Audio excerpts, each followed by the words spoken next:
Bonjour à tous et bienvenue dans ce nouveau webinaire OSTRA consacré à la loi du 2 août 2021 pour renforcer la prévention de la santé au travail qui est entrée en vigueur au 1er avril 2022. Nous vous remercions d'avoir répondu nombreux à ce rendez-vous destiné à vous éclairer et vous informer sur les changements qui vous concernent en tant qu'employeur et les décrets qui en découlent.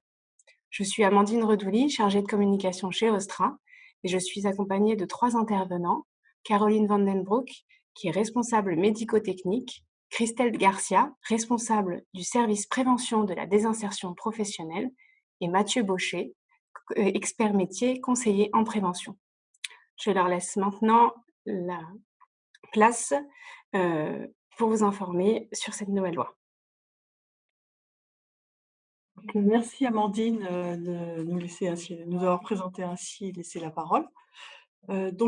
Aujourd'hui, nous allons nous intéresser à cette nouvelle loi qui n'est pas d'une réforme totale telle que nous l'avons connue en 2012 et 2016. Il s'agit plutôt de renforcer et de donner un cadre législatif à un certain nombre de notions, comme la traçabilité des expositions et d'outils qui existent déjà, comme par exemple l'essai encadré dont on va vous parler tout à l'heure. Mais d'abord, nous allons commencer par voir les impacts de cette loi au niveau des services de santé au travail. Puis, nous verrons les nouvelles visites qui veulent permettre d'assurer une meilleure traçabilité des expositions et la mise en place, si besoin, d'une surveillance médicale à la suite de ces expositions.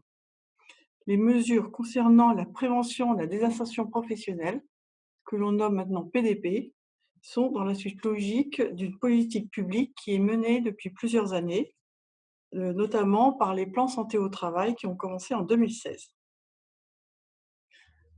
Cette PDP ont pour enjeu le contexte du vieillissement de la population, de la prévalence des maladies chroniques et du recul progressif de l'âge de départ à la retraite. La loi du 2 août 2021 s'appelle « Pour renforcer la prévention en santé au travail ». L'entrée en vigueur d'un certain nombre de mesures de cette loi était fixée au 31 mars 2022.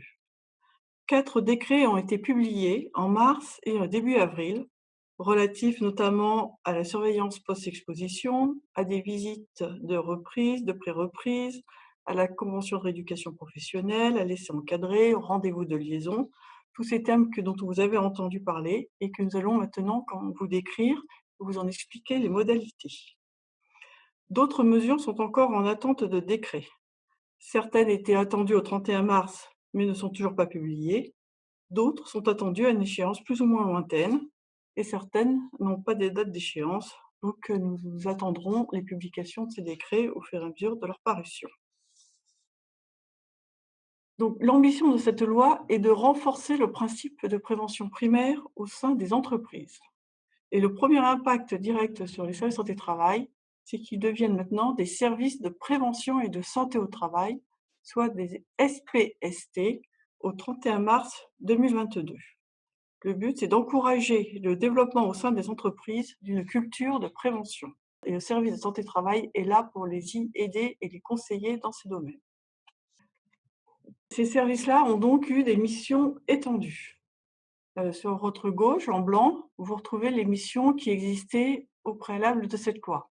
Donc, les services santé-travail faisaient des actions de santé au travail, vous aidaient à l'évaluation des risques professionnels, étaient là pour vous conseiller, pour prévenir les risques professionnels, les addictions, le harcèlement, la désinsertion professionnelle. Ils étaient là aussi pour faire la surveillance de l'état de santé, notamment par les différentes visites effectuées au niveau des salariés, et faisaient déjà de la traçabilité et de la veille sanitaire. Maintenant, les SPST sont là aussi pour vous conseiller pour améliorer la qualité de vie et les conditions de travail, et notamment sur le télétravail et l'organisation du travail. Ils sont là aussi pour vous accompagner sur l'impact des changements organisationnels et pour réaliser des actions de promotion de la santé, telles que vaccination et dépistage, comme vous avez pu le constater lors de la crise Covid, mais aussi pour sensibiliser à la pratique sportive et au handicap au travail. Alors, dans les premières mesures, nous avons aussi la gouvernance des services de prévention de santé au travail qui ont été légèrement modifiés. Alors, je vous rappelle que les services de santé au travail sont des associations loi 1901. et elles sont administrées paritairement par un conseil d'administration. Alors ce qui est nouveau aujourd'hui, c'est que ce conseil d'administration est, de façon paritaire, a des représentants des employeurs qui sont désignés par les organisations représentatives au niveau national et interprofessionnel, et ces employeurs font partie des entreprises adhérentes. De même, nous avons aussi des représentants des salariés de ces entreprises adhérentes qui, eux, ont été désignés par les organisations syndicales, toujours représentatives au niveau national et interprofessionnel. Le trésorier et le vice-président sont élus parmi eux et le président est élu parmi les employeurs, ainsi que le président délégué. Nous avons aussi une commission de contrôle qui est composée pour un tiers de représentants des employeurs et pour 2 tiers de représentants des salariés. C'est le président qui désigne le directeur avec l'aval du conseil d'administration.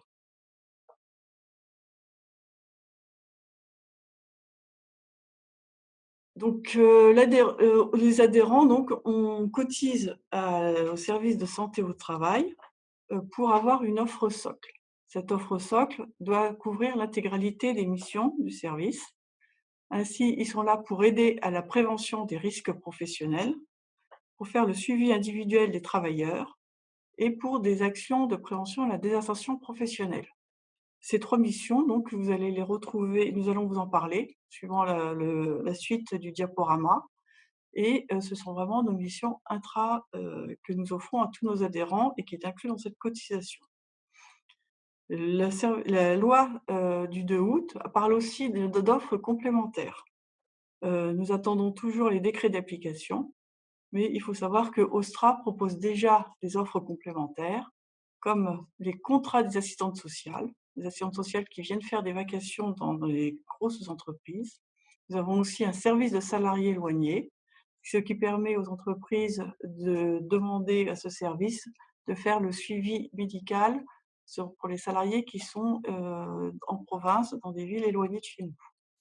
Et nous faisons aussi des formations par le biais d'Ostrafor, telles que le sauveteur secouriste au travail, incendie ou pour le PRAP. Donc nous allons commencer par le suivi médical. Alors le suivi médical, donc, comme vous le savez, ce sont différentes visites. Je passe sur les visites d'embauche et périodiques que vous connaissez et nous allons nous concentrer sur les nouvelles visites ou sur les visites qui ont eu quelques nouveautés. Alors, on va commencer par la visite de pré-reprise. Donc, cette visite de pré-reprise est réalisée au cours de l'arrêt de travail, dès lors que celui-ci est une durée, à partir du 1er avril, de plus de 30 jours. Son objectif est de favoriser le maintien en emploi du salarié en anticipant son retour au travail. Elle peut permettre au médecin du travail de recommander la mise en œuvre de mesures individuelles d'aménagement, d'adaptation ou de transformation du poste de travail ou de mesures d'aménagement du temps de travail. Ces préconisations seront donc envoyées à l'employeur pour qu'il puisse anticiper le retour de son salarié et faire un retour au médecin du travail s'il estime que ces recommandations ne sont pas applicables chez lui. Il s'agit d'une visite facultative qui est demandée par le salarié, par son médecin traitant ou le médecin conseil. Et dorénavant, le médecin du travail peut aussi la demander lorsqu'il est au courant du retour du salarié, le prochain retour du salarié à son poste de travail. L'employeur, lui, ne peut pas le demander. Par contre, il a l'obligation d'informer les salariés à partir d'un arrêt de plus de 30 jours, donc d'informer ses salariés de la possibilité de demander cette visite. Nous allons d'ailleurs vous donner nous pourrons vous donner des documents à donner à vos salariés pour les informer de cette visite. À partir du moment où le salarié a vu le médecin du travail, l'employeur et le médecin conseil de la Caisse d'assurance maladie peuvent être informés des recommandations faites par le médecin du travail, afin que toutes les mesures soient mises en œuvre pour favoriser donc son maintien d'emploi et son retour au travail. La visite de reprise, elle, est organisée pour tous les salariés et elle doit se faire dans les 8 jours suivant la reprise. C'est une visite obligatoire qui doit être demandée par l'employeur dès qu'il a la connaissance de ce retour. Elle est réalisée par le médecin du travail. Elle permet comme ça de vérifier la capacité ou l'aptitude du salarié à reprendre son poste de travail et elle peut être suivie de préconisations d'aménagement de poste, du poste de travail ou du temps de travail ou de transformation du poste de travail. Cela se fera suite à un échange avec l'employeur. Ces visites de reprise se font donc après tout congé maternité, après une absence pour maladie professionnelle, après un arrêt d'au moins 30 jours pour accident du travail. Et ce qui est nouveau, c'est qu'elles ne se font plus qu'après un arrêt d'au moins 60 jours pour les absences pour maladie suite à une maladie non professionnelle ou un accident non professionnel. Alors ça, c'est valable pour les arrêts qui débutent au 1er avril ou après le 1er avril. Tous les arrêts qui ont débuté avant le 31 mars, il restera pour une visite de reprise sera obligatoire après un arrêt d'au moins 30 jours.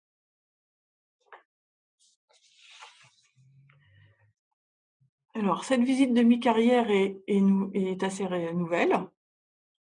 Cette visite de mi-carrière donc concerne tous les salariés. Elle doit se faire dans l'année civile du 45e anniversaire. Elle peut être réalisée de façon conjointe avec une autre visite dans les 2 ans avant cette échéance de 45e anniversaire. Lorsque c'est le médecin du travail qui examine le salarié, bien sûr. Si c'est une infirmière, elle ne pourra pas réaliser cette visite de mi-carrière.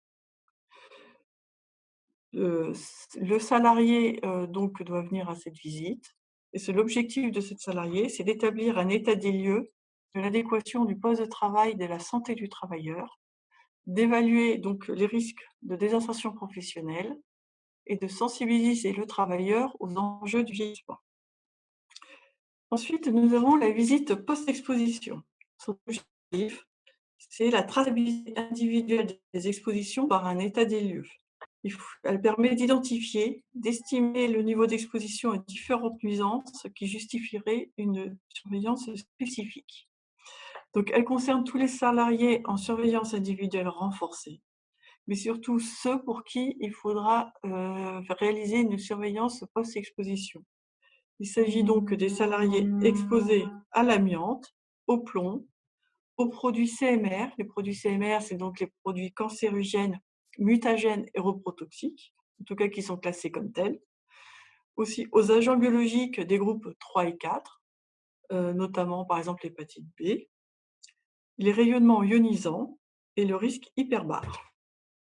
Les postes de sécurité ne sont moins à prendre en compte, tels que les postes avec habilitation électrique, autorisation de conduite, le travail en hauteur de montage et montage des échafaudages. Si les salariés doivent être bien suivis pour vérifier leur aptitude à ces postes de sécurité, il n'y aura pas lieu de leur faire une surveillance ensuite post-exposition.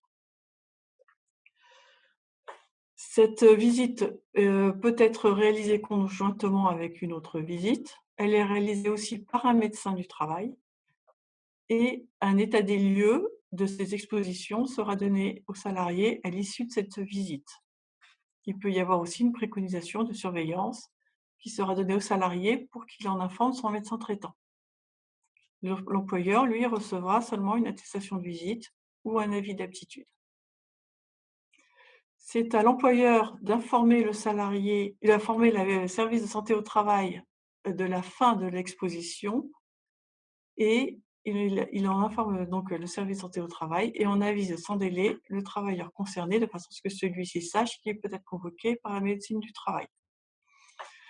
C'est le médecin du travail qui va déterminer s'il tient lieu ou pas de réaliser cette visite. Si le salarié, lui, estime qu'il a droit à cette visite, il peut aussi de lui-même la demander au service de santé au travail jusqu'à 6 mois en post-exposition. Et nous allons donc finir avec la visite post-professionnelle. Donc cette visite post-professionnelle, en fait, remplace la visite médicale de fin de carrière. Le décret a permis de resserrer les salariés éligibles. Ce sont les salariés qui ont été exposés au cours de la carrière, toujours aux mêmes produits, amiante-plomb, produits CMR, aux agents biologiques des groupes 3 et 4, au rayonnement ionisant et au risque hyperbare. Cette visite donc doit être réalisée par le médecin du travail. C'est à l'employeur d'informer le service de santé au travail du départ ou de la mise à retraite du salarié et il doit en prévenir aussi le travailleur concerné. Le médecin du travail va vérifier que le travailleur remplit les conditions d'éligibilité et en cas de et si s'il est éligible, le salarié sera convoqué et la visite permettra de réaliser un état des lieux des expositions du travailleur et de voir s'il faut mettre en place une surveillance post-exposition avec pareil, un état des lieux qui sera remis au salarié, un courrier récapitulatif pour le salarié et son médecin traitant, des documents d'information, complémentaires s'il y a lieu et aussi une attestation de présence si besoin pour l'employeur si le salarié a effectué sa visite au cours de son temps de travail. Je vais donc passer la parole à monsieur Baucher qui va vous expliquer toutes les nouveautés au niveau de la prévention en entreprise. Merci. La loi du 2 août 2021, il était créé de 2022, ont pour effet de renforcer la prévention en entreprise, notamment en définissant le document unique d'évaluation des risques professionnels avec une vraie définition légale, en instituant une consultation du CSE sur ce document unique d'évaluation des risques professionnels. Il renforce aussi la formation, que ce soit des membres du CSE ou des salariés désignés lorsqu'ils sont nommés dans l'entreprise. Et enfin, apporte des modifications concernant la traçabilité du renforcement de la formation des salariés. On va aussi introduire une nouvelle notion qui va être la QVCT, la qualité de vie et des conditions de travail, qui est introduite notamment au niveau des négociations annuelles obligatoires dans les entreprises qui y sont assujetties. Au niveau du document unique d'évaluation des risques professionnels, au niveau de sa création, ça concerne, comme auparavant, toute entreprise à partir du moment où il y a un salarié, quel que soit son statut, que ce soit un apprenti ou un salarié, CDD, CDI. Par contre, il va venir introduire une petite particularité pour les entreprises de moins de 11 salariés qui ne voient plus la mise à jour de ce document unique de façon annuelle. Par contre, cette mise à jour devra être effectuée, quelle que soit la taille de l'entreprise, dès qu'un aménagement modifie les conditions de travail, de santé et de sécurité ou les conditions de travail, ou dès qu'une information intéressant l'évaluation d'un risque est portée à la connaissance de l'employeur. Bien entendu, nous invitons toutes les entreprises de moins de 11 salariés à faire le point annuellement quand même sur ce document unique. Et notamment sur les 2 points qui suivent, qui concernent les entreprises de moins de 50 salariés, parce qu'une fois que l'évaluation des risques professionnels a été réalisée, il va être obligatoire d'inscrire une liste d'actions de prévention et de protection des salariés dans ce document unique d'évaluation des risques professionnels. Pour les entreprises de plus de 50 salariés, ça devra être inscrit dans le PAPRI Pacte, le programme annuel de prévention des risques professionnels et d'amélioration des conditions de travail. Et enfin, comme je l'ai dit tout à l'heure, le CSE, lorsqu'il existe dans l'entreprise, sera forcément consulté sur ce document unique d'évaluation des risques professionnels. Cette mise à disposition du document unique n'a pas vraiment changé. Seulement, on va voir apparaître une nouvelle personne, c'est l'ancien travailleur pour qui cette mise à disposition sera obligatoire. On notera aussi que les systèmes d'inspection du travail devront avoir accès au document unique des risques professionnels, ainsi que les agents des CARSAT ou bien de l'IRSN, de la sûreté nucléaire. Bien entendu, les agents des services de prévention de santé au travail, les travailleurs, le CSE ou les CSSCT lorsqu'ils existent dans les grosses entreprises. Ce document unique devra être accessible facilement. Les modalités de consultation devront être notées dans l'affichage obligatoire. Il devra être transmis aux services de prévention et de santé au travail, et ce, sur toutes les versions qui pourront exister à partir du 31 mars 2022. Les versions différentes devront être conservées pendant 40 ans. Donc, à partir du 31 mars, vous devriez forcément garder toutes les versions, hein, qui vont exister lors de vos mises à jour de vos documents uniques. De plus, ces versions devront être dématérialisées, et ce, à partir du 1er juillet 2023 pour les entreprises de 150 salariés et à partir du 1er juillet 2024 pour les autres entreprises. Aujourd'hui, nous attendons un décret concernant le cahier des charges réalisé par les organisations syndicales et les chambres des métiers pour savoir comment sera mis en place cette dématérialisation.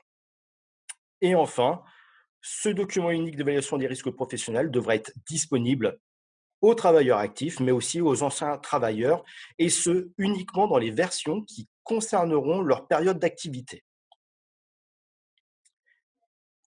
Au niveau des formations, quelques nouveautés. Les formations pour les membres du CSE, des membres du CSSCT, pour le référent harcèlement et pour les salariés désignés compétents seront des formations obligatoires en santé, sécurité et conditions de travail, avec un premier mandat avec une formation de 5 jours minimum, et lors des renouvellements, en fonction des cas, soit de 3 jours pour les membres du CSE, soit de 5 jours pour les membres du CSSCT. Petite modification au niveau de la prise en charge financière de ces formations. Pour les entreprises de moins de 50 salariés, ces formations seront prises en charge par vos OPCO, et pour les entreprises de plus de 50 salariés, seront prises en charge automatiquement par les entreprises. Une nouveauté, nous attendons toujours les décrets d'application qui sont en cours d'écriture, mais au plus tard, le 1er octobre 2022, chaque salarié dans chaque entreprise, quelle que soit sa taille, devra avoir un passeport prévention. Ce passeport prévention contiendra toutes les formations en santé et sécurité au travail et pourront être consultables dans sa totalité par le salarié et par l'employeur uniquement la partie qu'il aura ajoutée. Ce passeport prévention n'est pas encore mis en place. Certainement, il sera rempli et les notions seront ajoutées par les organismes de formation, par les employeurs, mais aujourd'hui, nous n'avons aucune information, donc nous attendons très vivement ces décrets. Je vais laisser la parole à ma collègue Christelle Garcia qui va nous parler de la prévention de la désinsertion professionnelle. Merci Mathieu. Alors effectivement, qu'est-ce que la prévention de la désinsertion professionnelle? Donc il n'y a pas de définition légale de cette thématique. Néanmoins, ce que nous pouvons dire, c'est que la prévention de la désinsertion professionnelle regroupe l'ensemble des actions individuelles, que ce soit les visites médicales, les entretiens avec psychologues, assistants sociaux, les études de poste, ou les actions collectives, telles que les actions au milieu de travail, les sensibilisations, l'étude des conditions de travail. Donc, ces actions sont réalisées sur les 3 volets de prévention, primaire, secondaire, tertiaire, et ont pour but d'éviter ou de limiter toute altération de l'état de santé du fait du travail. Donc, c'est ainsi que nous pourrions définir la prévention de la désinsertion professionnelle. Alors, 2 décrets d'application de la loi santé au travail visent à renforcer la prévention de la désinsertion professionnelle. Nous avons vu effectivement que ces décrets avaient réformé la visite de pré-reprise et de reprise. Caroline Van den Broek vous en a touché 2 mots tout à l'heure sur la partie suivi médical, mais ils ont également réformé la convention de rééducation professionnelle en entreprise, que je vais vous développer un petit peu plus loin, ainsi que le projet de transition professionnelle. Et ces décrets explicitent au niveau législatif ce qu'est l'essai encadré, qui n'est donc pas une nouveauté, mais qui est désormais inscrit dans la loi. Les textes aussi instaurent un nouveau rendez-vous de liaison que je vais vous expliciter un petit peu plus loin. Alors, l'une des premières nouveautés est que chaque service de prévention et de santé au travail doit, depuis le 31 mars 2022, comprendre une cellule pluridisciplinaire de prévention de la désinsertion professionnelle. Elle est animée et coordonnée par un médecin du travail ou par un membre de son équipe pluridisciplinaire sous sa délégation. Et cette cellule est notamment chargée de proposer des actions de sensibilisation, notamment sur le handicap au travail. Ça peut être aussi sur la reconnaissance en qualité de travailleur handicapé ou autre. Elle est aussi chargée d'identifier des situations individuelles pour pouvoir analyser la situation et proposer notamment des possibilités d'aménager le poste de travail, de reclasser sur d'autres postes ou d'envisager de la reconversion professionnelle ou des solutions sociales alternatives lorsque le maintien en emploi n'est plus envisageable. Cette cellule a aussi vocation à proposer, en lien avec l'employeur et le salarié, donc des mesures individuelles, comme nous le disions, d'aménagement, d'adaptation, de transformation du poste, qui va favoriser le retour au travail. Et le but, c'est aussi de participer à l'accompagnement du salarié éligible aux bénéfices d'actions de prévention de la désinsertion professionnelle, telles que l'essai encadré, la convention de rééducation professionnelle en entreprise, ou plus en faveur de l'évolution professionnelle du salarié, telles que bilan de compétences, validation des acquis de l'expérience ou autre. Pour mener à bien ces actions, donc la cellule travaillera bien évidemment en collaboration avec les différents professionnels de santé, mais aussi les acteurs plus spécialisés du maintien en emploi, tels que le Cap emploi ou encore l'assurance maladie. Alors, au sein d'Ostra, cette cellule existe déjà depuis 2007 et a accompagné un certain nombre de vos salariés ainsi que de vos entreprises, notamment sur l'optimisation de vos conditions de travail et l'aménagement des postes de salariés en difficulté santé-travail. Et nous proposons aussi des actions de sensibilisation au handicap, dont vous pouvez retrouver la liste sur notre site internet. Alors, l'une des nouveautés aussi de la loi d'août 2021 est ce fameux rendez-vous de liaison dont nous parlons. C'est un rendez-vous qui est organisé à l'initiative du salarié ou de son employeur et qui a lieu durant un arrêt de travail. Donc, il est possible pour tout arrêt supérieur à 30 jours. Donc, c'est une disposition qui est applicable pour tout arrêt qui va débuter à partir du 31 mars 2022.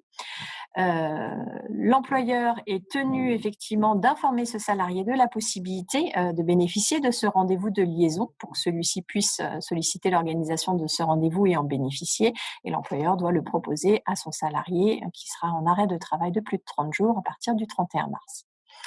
Ce rendez-vous de liaison va permettre à un employeur d'informer son salarié des différentes actions de prévention de la désinsertion professionnelle, comme l'essai encadré, la convention de rééducation en entreprise, les bilans de compétences, les dispositifs de formation continue, de sa possibilité de solliciter une visite médicale de pré-reprise auprès du médecin du travail et de bénéficier de mesures d'aménagement de poste ou du temps de travail. Alors, l'entretien peut se tenir durant la période d'arrêt de travail, bien évidemment. Le référent handicap de l'entreprise, qui est obligatoire pour les entreprises de plus de 250 salariés, peut être associé à la demande du salarié à ce rendez-vous de liaison, ainsi que le service de prévention de santé au travail, qui peut être aussi associé, alors en amont, pendant ou après le rendez-vous de liaison, pour appui conseil sur les dispositifs qui seraient mobilisables pour la situation du salarié. Alors, le salarié est en droit de refuser l'entretien. Aucune conséquence ne peut être tenue de son refus de se rendre à ce rendez-vous, mais l'employeur est néanmoins tenu, si son salarié ne se présentait pas à ce rendez-vous de liaison, de pouvoir informer le salarié de sa possibilité de solliciter une visite de pré-reprise.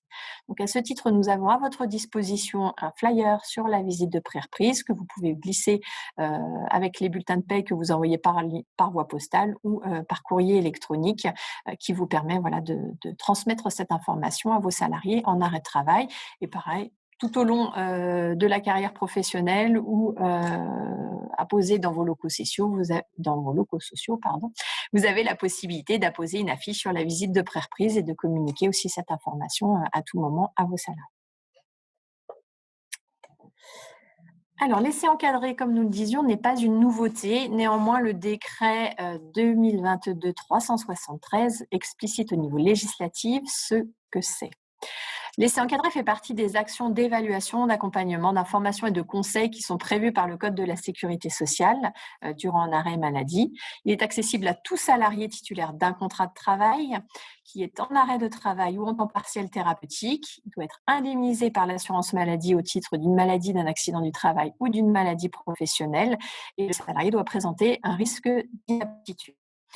L'essai encadré, quel est son objectif? Eh bien, il va permettre au salarié, son arrêt de travail, de tester ses capacités sur un poste de travail, que ce soit un ancien poste, un poste aménagé ou un nouveau poste, ou de rechercher avec son employeur des pistes pour un éventuel reclassement.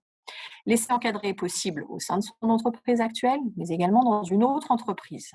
Dans tous les cas, il sera suivi par un tuteur qui évaluera l'essai encadré et effectuera un bilan de ce dispositif une fois terminé. L'essai encadré d'une durée possible de 14 jours ouvrables, fractionnable si besoin, il est renouvelable une fois.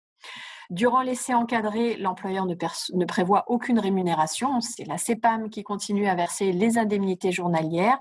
Et bien évidemment, avant la mise en place de cet essai encadré, il est nécessaire de recueillir l'accord du médecin traitant, du médecin du travail, du médecin conseil de l'assurance maladie et bien évidemment l'accord de l'assuré et de l'employeur pour sa mise en place. Concernant la convention de rééducation professionnelle en entreprise, ce n'est pas une nouveauté, elle existe depuis plusieurs années. L'objectif est de réadapter le travailleur à son ancien poste de travail ou de le former à un nouveau métier via des formations directement au sein de l'entreprise ou dispensées par des organismes extérieurs. Alors la nouveauté, c'est que jusqu'à présent, cette convention était réservée aux personnes reconnues travailleurs handicapés par la Maison départementale des personnes handicapées. Aujourd'hui, elle a été ouverte aux salariés jugés inaptes ou à risque par un médecin du travail. Donc, ils pourront également accéder à ce dispositif. La convention de rééducation professionnelle en entreprise est d'une durée de 3 à 6 mois maximum et repose sur un cofinancement entre l'employeur et l'assurance maladie dans le cadre est fixé dans le contrat qui est passé. Dans ce dispositif, l'assurance maladie va verser des indemnités journalières et le montant de la rémunération du salarié ne sera pas inférieur à sa rémunération d'avant son arrêt de travail. Concernant le projet de transition professionnelle, qui est un dispositif entré en vigueur le 1er janvier 2019 suite à la réforme de formation professionnelle de 2018, tout salarié pouvait mobiliser son compte personnel de formation pour financer une formation certifiante afin de changer de métier ou de profession. Ce dispositif était soumis à des conditions d'ancienneté selon le contrat de travail en cours. Aujourd'hui, avec le décret 2022-373, la condition d'ancienneté est levée pour les situations de maintien en emploi ou un enjeu de maintien en emploi pour des raisons de santé. C'est-à-dire que la condition d'ancienneté n'est plus exigée pour un salarié bénéficiaire d'une reconnaissance travailleur handicapé ou d'une invalidité, pour un salarié qui a changé d'emploi à la suite d'un licenciement pour motif économique ou pour inaptitude et qui n'aurait pas suivi d'action de formation entre son licenciement et son réemploi. Et pour tous les salariés ayant connu, dans les 2 ans précédant leur demande de projet de transition professionnelle, soit une absence au travail résultant d'une maladie professionnelle, soit d'une absence au travail qui va résulter d'un accident du travail, d'une maladie ou d'un accident non professionnel d'au moins 6 mois consécutifs ou non. Donc, tous ces dispositifs visent à prévenir la désinsertion professionnelle ou à éviter toute altération de l'état de santé du fait du travail.